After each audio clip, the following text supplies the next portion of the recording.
بولے جا رہی تھی۔ اس کے حلق میں آنسوؤں کا پھندا اٹکا ہوا تھا، لیکن وجدان بھلا کہاں اس کی بات سن رہا تھا۔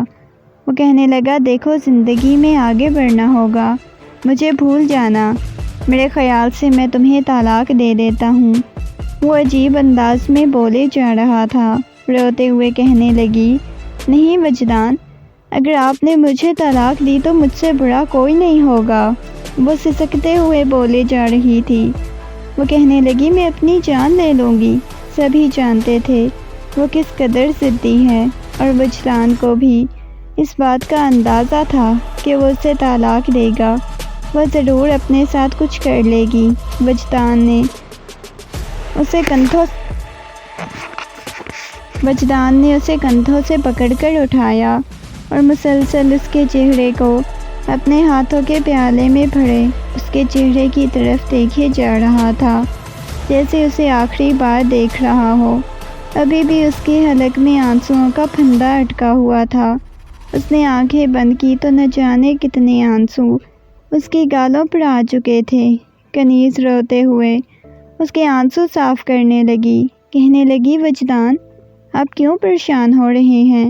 آپ اپنے ماما بابا کو بتائیں نا، میں بھی اپنے گھر والوں کو بتا دوں گی۔ کیا ہوگا زیادہ سے زیادہ مجھے مار دیں گے، مجھے مرنا منظور ہے، لیکن آپ کے بغیر رہنا نہیں۔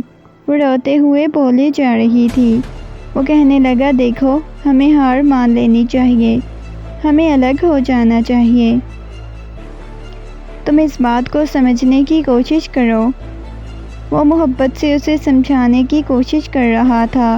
وہ نفی میں سر ہلاتے ہوئے کہنے لگی، نہیں وجدان، آپ اتنی آسانی سے مجھ سے الگ نہیں ہو سکتے، مجھے آپ سے دور نہیں جانا۔ روتے ہوئے بولے جا رہی تھی۔ اگلے ہی لمحے وجدان نے اسے اپنے سینے سے لگا لیا اور اس کے گرد بازوؤں کا حصار قائم کر لیا۔ اس کا پورا وجود کپکپا رہا تھا۔ وہ شدت سے روئے جا رہی تھی، کہنے لگی، مجھے خود سے دور مت کریں وجدان، اگر آپ نے مجھے سچ میں خود سے دور کیا تو میں مر جاؤں گی، میں کبھی زندہ نہیں رہ سکوں گی۔ وہ روتے سسکتے ہوئے بولے جا رہی تھی۔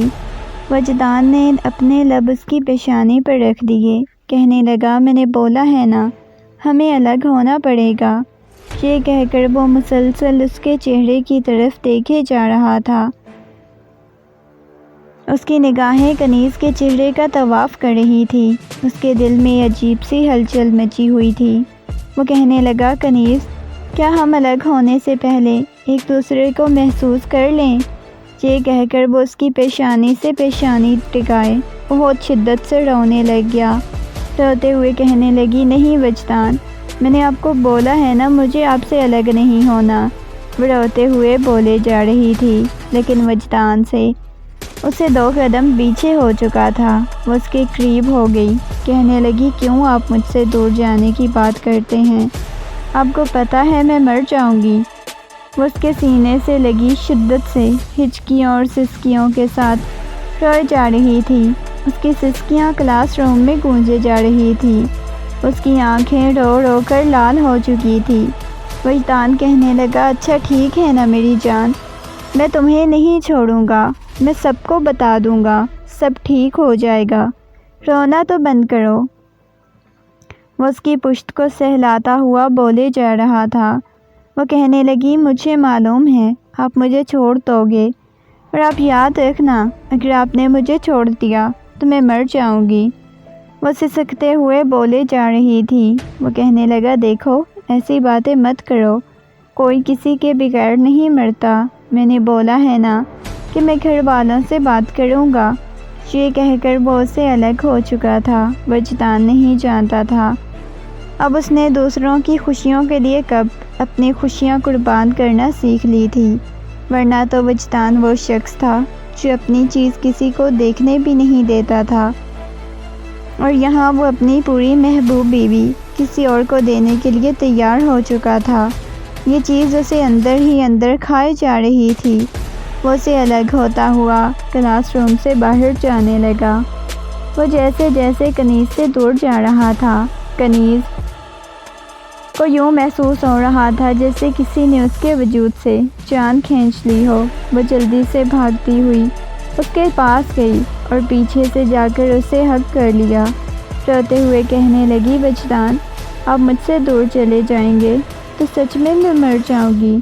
ایک دفعہ میرے بارے میں سوچ لیجئے گا۔ وہ روتے ہوئے بولے جا رہی تھی۔ ایک دفعہ پھر وجدان نے اپنے لب اس کی پیشانی پر رکھ دیے اور کہنے لگا، نہیں، مجھے کچھ بھی نہیں ہوگا، بس ایک دفعہ میں گھر واپس جانا چاہتا ہوں۔ یہ کہہ کر وہ یونیورسٹی سے باہر آ چکا تھا۔ گاڑی ڈرائیو کرتے ہوئے اس کے دماغ میں مسلسل کنیز کی باتیں گونجے جا رہی تھیں۔ وہ کیسے اس لڑکی کو قبول کر سکتا تھا؟ اس کا دل یوں تھا جیسے کسی نے مٹھی میں مسل دیا ہو۔